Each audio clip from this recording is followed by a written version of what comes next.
Jéssica Tawane, Marina Ganzaroli, advogada, feminista, sapatão. Vocês já conhecem a Ganza provavelmente do primeiro vídeo que a gente fez. Se você não conhece, entra lá nesse vídeo que eu vou botar no card pra você conhecer a Ganza, quem é a Ganza. Vou recomendar também pra você com o Samuel do Guardei no Armário, pra vocês conhecerem como a Ganza saiu do armário. Olha que história maravilhosa. Então fica essa dica aqui. Vocês percebem que a gente já trocou o figurino pra fazer a ilusão do audiovisual, não é mesmo? Tudo um truque.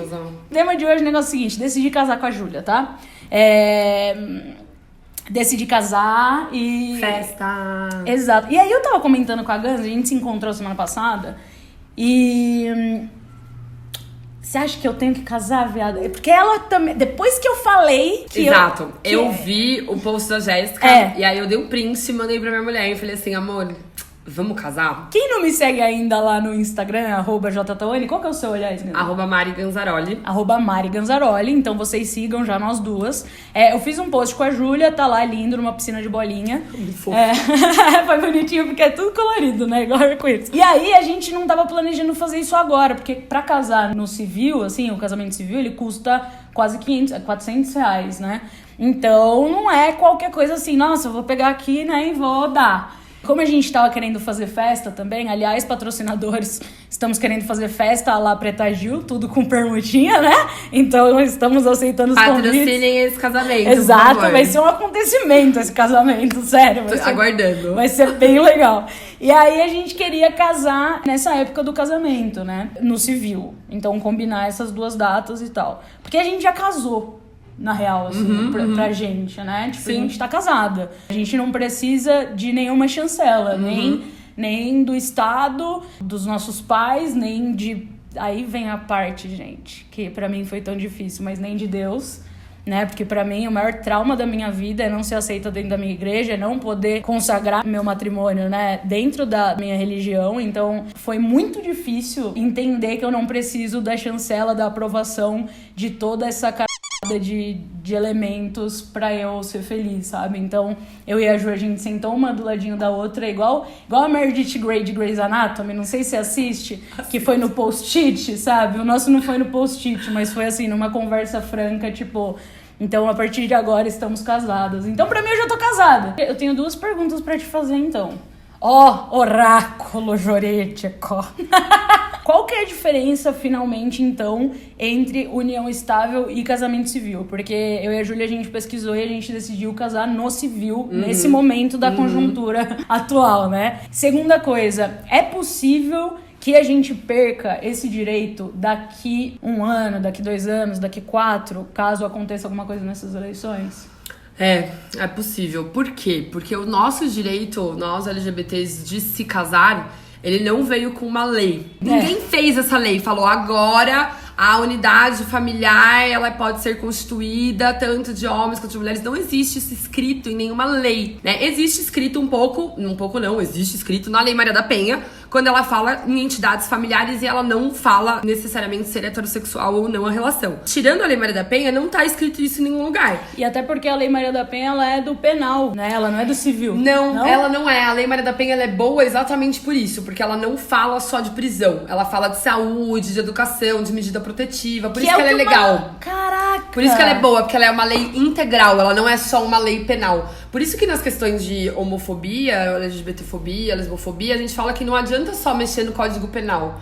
Porque não é só crime. Eu preciso, onde eu vou encaminhar esse jovem LGBT? Onde ele vai ser acolhido? Isso é uma coisa de assistência social, não tem nada a ver com crime, com legislação penal, entendeu? Engloba muito mais. Exato, então por isso que tem que ser uma lei não só penal, tem que ser uma lei integral de enfrentamento à LGBTfobia, enfim, ou de inclusão, de diversidade. Sim. Mas o que sai dessa história toda? Que o casamento gay, LGBT, homoafetivo, né, que recebeu esse nome pra passar na decisão, né? Deram o nome, tiraram o sexo do nome, homoafetivo, que é pra falar que a gente também ama, que a gente não transa só. Que a gente também tem família, que a gente também é mãe, que a gente também é pai. Que a gente tem afeto. Que a gente tem afeto, né? Então, aí criaram esse nominho mais assim pra dar esse, né? Pra passar, e de fato passou, né? Aí a gente conseguiu uma decisão judicial, o Supremo Tribunal foi lá e falou, não, A gente está aplicando, o Brasil, o judiciário brasileiro está aplicando a Constituição de uma forma que está excluindo toda uma parcela da população.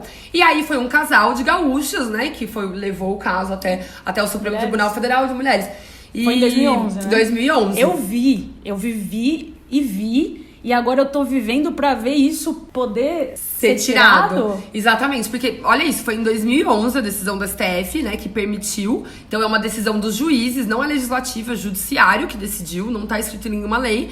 Mas como o Supremo Tribunal Federal, ele decide como a lei é aplicada no Brasil inteiro, a partir do momento que ele decidiu, aquilo meio que passa a ter força de lei. Mas se na semana seguinte o Congresso, ou mesmo o presidente, decide editar uma lei proibindo esse tipo de união, acabou a decisão do STF. Acabou a decisão do STF. Não, é real mais grave do que eu imaginava. Acabou a decisão do STF, entendeu? Porque a lei, ela vai ser tudo que sair do legislativo, porque quem tem a função pela Constituição de criar leis não é o judiciário, é o legislativo. Quando o judiciário faz isso, ele tá roubando um pouco a função de quem cria a lei. Mas ele tá fazendo o quê? Ele tá garantindo que seja aplicada conforme a Constituição. É uma interpretação. Ele tá interpretando como a Constituição garante que todos são iguais perante a lei. O Supremo Tribunal interpretou que não estávamos sendo iguais perante a lei, porque algumas pessoas podiam casar e outras não. Então ele foi lá e falou, não, todo mundo pode casar. Sim. Né? Então ele deu essa interpretação, ele não criou uma lei. Exato. Então se na semana seguinte passa, por exemplo, um projeto de lei que já tá tramitando há várias legislaturas, que chama Estatuto da Família, se esse Estatuto da Família ele é aprovado, ele passa a ter o mesmo grau de poder do Código Civil. E aí a gente não vai poder casar mais. Não, mas é pra ficar desesperada mesmo, gente, porque é isso. Eu não sei nem o que falar. Por isso que eu falei que eu também vou casar. Eu vou casar, não pretendia, porque eu também sou dessas que, pra que eu vou meter o Estado e a igreja numa relação, né, dentro da minha casa? O nosso recado é incentivar as pessoas, então, a garantirem esse direito. Exato, né? porque assim, por que é importante aproveitar? Porque se acontecer alguma coisa, vamos dizer, na pior das hipóteses, não vai acontecer. Não vai. Estamos aqui, resistimos. Mas, entretanto, todavia, se der ruim e a gente perder esse direito, essa desgraça desse Estatuto da Família passar, tem um negócio no direito que chama direito adquirido. Se na época em que você adquiriu aquele direito era válido, tava ok, não tinha nada que fosse acima dele, que fosse em contradição àquilo, que ninguém tira seu direito. Por exemplo, a mesma coisa trabalhista. Você ganhou um negócio, depois muda o chefe, ele quer tirar, não pode tirar. Porque você já ganhava aquele adicional. Por quê? Direito adquirido. Casamento é a mesma coisa. Agora a gente pode casar. A gente pode tanto casar, ter união estável, quanto todos os outros direitos oriundos do casamento. Direito de seguro, herança, previdenciário, licença maternidade, licença paternidade, adoção. Fico desesperada, por exemplo. Então, tudo isso pode vir abaixo, entendeu? Eu descobri o que é ser casada agora quando eu tive a crise, que todo mundo aqui do canal sabe, porque quando eu fui pro hospital, eu tava sem consciência nenhuma, a minha família tava muito desestabilizada. Então eles não estavam sabendo lidar direito com a situação. E quem ficou responsável por mim, foi a Ju. Depois disso, cara, eu pensei, pô, e se é um acidente, eu sofro um acidente, minha família é homofóbica e a Júlia não pode nem entrar no quarto pra me visitar? Porque eu e a Júlia, a gente decidiu casar mesmo, no casamento mesmo, não a união civil. Primeiro, eu queria saber qual que é a diferença, por que a gente tem que casar? Porque, tipo, pra mim, eu sinto que eu fico mais garantida também. Caso ele decida, eu tenho mais argumento pra provar que, cara, isso é injusto de fato. Sim. A união estável, ela é uma situação de fato. Tô morando junto com a minha companheira, tô morando junto com o meu companheiro, já está em união estável. Quais são as diferenças do casamento? O casamento, ele é mais importante do que quem tá em união estável? É mais família do que quem tá... Não, é família igual. As diferenças estão nas formalidades, tanto pra você constituir, quanto pra você desconstituir e os efeitos após a desconstituição. O que eu quero dizer com isso? Pra casar, que você tá vendo agora, que além de ter que pagar, você vai ter que ir lá antes, vai ter que ter testemunha, tem um juiz de paz, é um ato super formal. A união estável, você não precisa ter uma certidão, você tá morando junto, você já tá em união estável. Se você for separar, você pode entrar com uma ação que chama reconhecimento e dissolução de união estável e dividir os bens, né? Vocês nem estavam casados no papel antes, mas vocês já estavam casados de fato. Isso é uma união estável. E você pode ter a opção de ter uma certidão pública feita num tabelionato de notas dizendo, olha, essas duas pessoas, elas estão em união estável. O casamento, qual a diferença? Quando você acaba a união estável, acabou a união estável. Cada um sai de casa, acabou a união estável. Desfazer também é muito mais simples. O casamento, não. Você tem que ter um divórcio, você tem que regulamentar a guarda de eventuais filhos, visitação, pensão alimentícia. A mesma coisa se um dos cônjuges morre. Quando você é casada ou casado, você não pode dispor de pelo menos 50% dos seus bens. Então, tipo, metade de tudo que você tem é obrigatoriamente, se você morrer, vai ser da sua herdeira necessária, que é quem? A sua esposa, a Ju. E aí, ou filhos. Exato, você não pode dispor disso. A união estável, não. A união estável, vocês têm que dividir, desde que vocês se uniram, começaram a morar juntos, constituíram, né, a ideia de ter uma família. A partir daquele momento, tudo que vocês ganharam, né, não importa se um ganhou e o outro não, é tudo dividido metade. Isso. E a gente optou por casamento mesmo, porque é o mais conservador possível.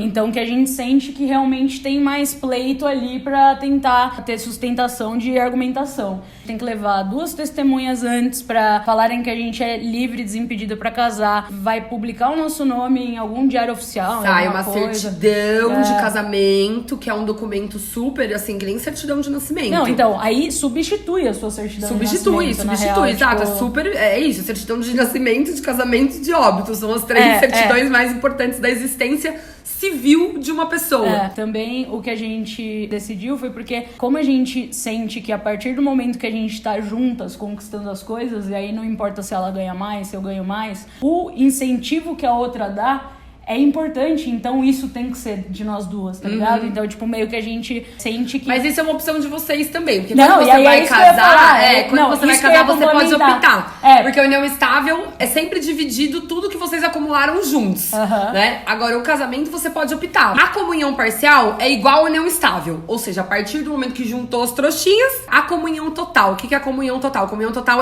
comunica tudo. Herança, o que tinha antes de casar, o que tinha depois... Tudo é dividido. É o famoso golpe do baú. É o famoso golpe do baú. É a separação total, que daí esse é pra quem tem dinheiro mesmo. Não comunica nada. O que tá no meu nome tá no meu nome, o que tá no seu tá no seu. Se a gente comprou junto, não tem direito de reclamar depois. Perdeu. Todos os casais ricos, gente, esse casal de Instagram, tudo separação de Instagram. Total. É casais assim, publicitários, tudo separação total de bens, gente. Vamos lutar pelos nossos direitos, mas é uma possibilidade. Esse perigo real. Passa o Estatuto da Família, acabou direito à união, acabou direito a casamento. A adoção ainda vai rolar, porque você adota como mãe solteira ou pai solteiro, o outro adota depois, mas enfim, vocês não vão conseguir adotar juntos, né? Ou juntas. Quem já era casado não mexe mais, já casou. Na época podia casar, então tá casado. Nossa. Mas isso realmente pode acontecer, assim. Que treva! Não, treva total, assim. E é treva. isso, eu vou casar também. A gente não pretende já casar. Agora vai casar. Muitas meninas se marcaram lá no meu post e se pediram de casamento loucamente, pelo Insta. E aí, quem puder, a gente tem uma dica aqui que dá pra fazer a união estável pela internet. Então, principalmente para sapatonas, claro, que gostam do quê? Do namoro à distância, não é mesmo? A gente conhece, a gente sabe. Então, a gente vai deixar um link aqui, agradecer a minha amiga Mariana Zanotti que me mandou. Que é uma união estável, não é o casamento, porque lembra que o casamento é super formal, então precisa estar lá presencialmente, testemunha, sai certidão e tal. Mas a união, ela é mais um reconhecimento de situação de fato. Se você tiver um certificado digital, existem várias empresas que oferecem esse serviço, né, que é aquela assinatura eletrônica com certificado digital, você consegue fazer, né, existem vários cartórios que têm esse serviço, a união estável à distância. Ganza, você tinha comentado, só pra gente arrematar aqui, sobre o medo do desconhecido, como a galera tá votando muito pelo medo de uma narrativa que elas não conhecem, assim, por exemplo, o kit gay. Esse recurso de utilizar o medo como uma estratégia de desmobilizar a gente, né, de nos desanimar, de botar a gente pra baixo, de fazer com que a gente ache que tá tudo perdido. Não tá tudo perdido. Essa é uma estratégia muito comum de desmobilização, né, você cria um inimigo comum, e esse inimigo comum normalmente ou é uma coisa da qual as pessoas têm muito medo, é o medo generalizado. Normalmente, do que a gente tem medo? De algo que a gente não conhece, né? De algo que a gente não tem familiaridade. É por isso que é tão bom quando a gente tem lugares com diversidade. Daí a gente conhece outras existências, né? E a gente sabe, né? Esse é um estudo da Universidade de Colômbia, que os jovens LGBTs têm 5 vezes mais chance de cometer suicídio. Então, quando a gente tá falando de kit gay, e esse kit não existe, isso é fake news, notícia falsa, não existe. Mas isso trabalha com o quê? Com o medo das pessoas de que é uma coisa que contagia, como se fosse um vírus gay. Você pode ouvir o novo CD da Pablo o dia inteiro. Você não vai virar gay. Exato. Não vai, porque eu garanto, eu juro pra você que eu não acordo de manhã e eu viro uma chavinha e viro lésbica. Da mesma forma que os heterossexuais não lembram quando eles acordaram um dia e falaram: eu sou hétero. A pessoa, ou ela é gay, ou ela é lésbica, ou ela é bissexual, ou ela não é. Vai um monte de desinformação com esse medo, né? E a desinformação é que a gente não pode falar sobre sexualidade nas escolas. E a gente precisa falar sobre sexualidade nas escolas. Sim. Sabe por quê? Porque 70% dos estupros no Brasil são cometidos contra menores de 17 anos.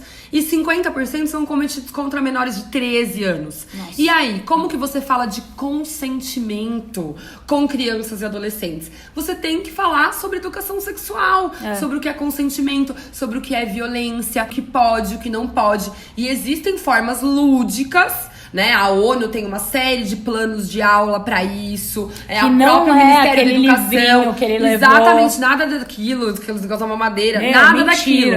Né? São atividades lúdicas pra trabalhar questões como violência doméstica, violência contra criança e adolescente, abuso sexual, pedofilia. A criança tem que aprender a saber quando ela tá sendo abusada e aprender a dizer não, entendeu? Isso que é o rolê, assim. A escola, ela serve pra mostrar pra criança os seus direitos também. Porque criança tem direito também, gente. Então é importante a gente criar estatística nesse momento, a gente garantir esse direito enquanto a gente tem tempo, sair motivada a fazer isso e sair mais motivada ainda a dialogar, porque as pessoas estão morrendo de medo do desconhecido e o desconhecido somos nós. Não precisa ter medo de nós, eu juro. Não precisa. É super fofa. É verdade. Se inscreve, dá joinha. Compartilha e comenta.